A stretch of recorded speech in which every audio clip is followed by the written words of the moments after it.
Since a group of pilot whales beached themselves off Cudjoe Key back in May, thousands of volunteers have assisted in the rescue effort. But now attention is being focused on the health of the people trying to help the sick marine mammals.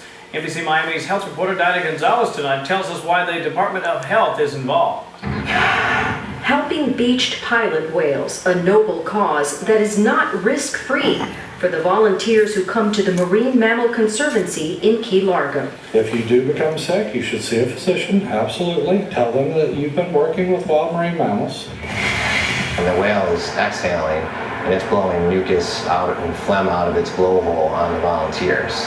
So that does get on you. Chris Lagergren is holding antibiotics he says are for a double ear infection.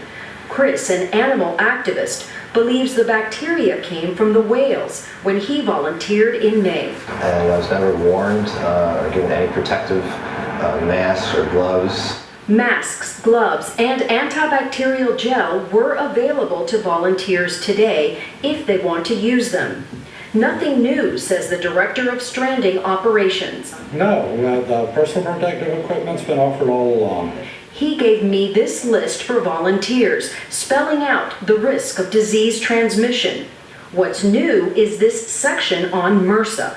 Going to let everybody know that MRSA had been cultured here and make them aware of the truth about MRSA, number one, and the potential for getting an antibiotic-resistant bacterial infection.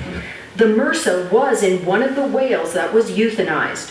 The Florida Department of Health is looking into at least one report of MRSA between whales and people, not confirmed. Tina Geiler, a Miami-Dade County paramedic, is volunteering for the first time.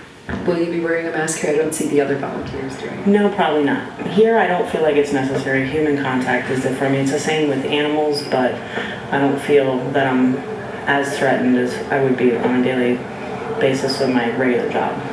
The Florida Department of Health does recommend that all volunteers wear gloves, but at this point they say that they're more concerned about MRSA being transmitted person to person, having nothing to do with these whales.